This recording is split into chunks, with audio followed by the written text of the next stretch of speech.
Do you want to hear a bit of a crazy story behind my new PC build?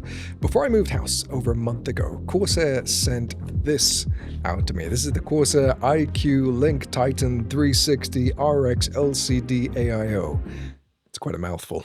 And in the sake of transparency, this was all part of Corsair's Path to PC program, a great way for me as a creator to build a relationship with them while simultaneously upgrading my rig. But I ran into a couple of issues. The first of which is the obvious: I was in the middle of moving home, so I had no time nor space to record any videos whatsoever. But I didn't want to let them down. I love Corsair, I've spoken about loads of their products in the past. This was a great opportunity. So I rushed the build. I got some terrible looking footage of me attempting an installation and ended up completely killing my PC. I still have no idea exactly what happened. I know it was a motherboard issue, but I never found out exactly what went wrong. At that point, I was faced with a few options. I could either skip the video entirely and send the product back, I could replace the motherboard, or I could try and go above and beyond. So, the next day I had two new motherboards arrive, alongside a complete Corsair build. If I was going to rebuild my whole system and get a working PC on the same day, it made sense to go heads first into the iCUE LINK ecosystem that I was going to be getting into anyway.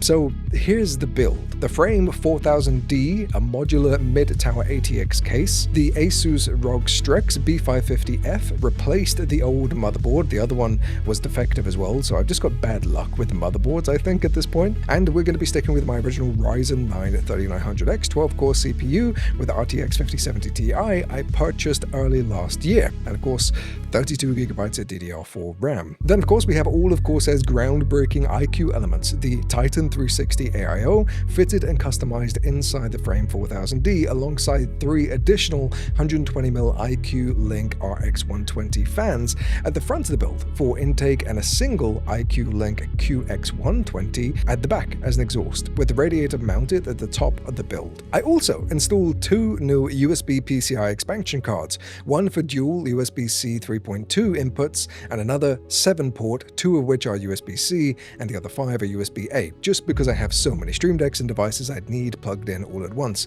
Still running into bandwidth issues, so I think I'm gonna have to either trim down or hurry up with that motherboard upgrade at some point soon to AM5. And all this is put together and powered by Corsair's RM850x Shift PSU. I never thought I'd be impressed by a power supply unit, but this one, alongside all of the iCUE LINK elements, really blew me away. You see, the great thing about this build is that all the parts work with each other. They're quite literally made for each other. If you're unfamiliar with the iCUE LINK ecosystem, each element is designed to be daisy-chained together. So rather than having a bunch of individual connections for each fan, the front fans connect together magnetically, and then they connect directly to the AIO cooler, and then all of this connects to the iCUE LINK hub at the rear of the PC. This controls everything, everywhere, all at once, and when you pair this with the frame 4000D case, there's even a dedicated spot for it at the back of the PC. It all just works. And the case itself is a perfect fit for the AIO. Regardless of how and where you'd like to mount the radiator, you can lift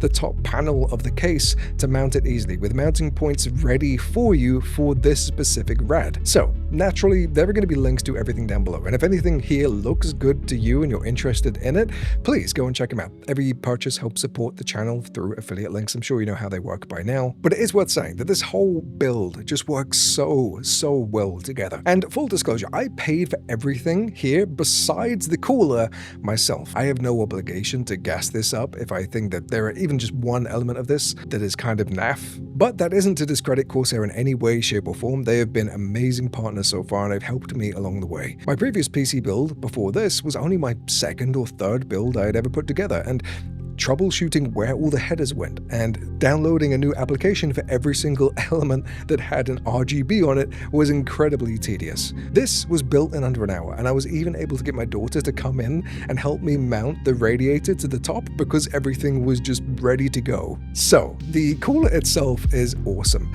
You have the visual elements. The display is completely customizable. It can be used to display system specs, CPU temps, fancy animations, GIFs. It can even be used to play YouTube videos on that, on the display. For the folks that really care about aesthetics and the presentations of their build, this is a no-brainer and is one of the coolest, see what I did there, coolest, AIO, It's one of the coolest AIOs I've ever seen. Then you have its actual intended use, cooling. It comes with thermal paste pre-applied, so careful not to touch it when you're unboxing it.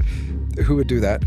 Mounting it is also super simple as well. Never really had any issues with mounting coolers in the past, but it's nice to know that there isn't any issues here. My previous cooler actually struggled to keep temperatures low during gameplay, and especially like rendering and video editing, often peaking at around about 80 to 85 Celsius.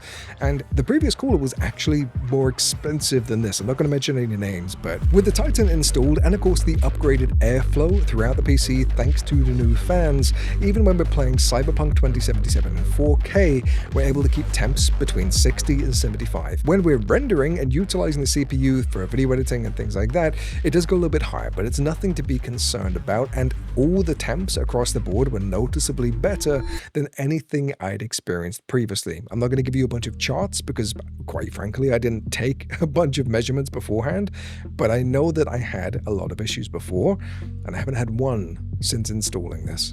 Now, with that said, I recognize that I haven't gotten into the how-to segments of actually putting this thing together, and that's kind of intentional. The footage that I had building the PC the first time around wasn't to the quality that I tried to meet on my channel. As you've seen throughout the B-roll, that was the original video. And also, nobody who's subscribed to this channel has subscribed for PC building guides. You're here for Stream Deck automations and video editing and streaming tips, and I want to respect that rather than spamming you with a bunch of guides that nobody would be interested in. How to plug in the whole iCUE link stuff.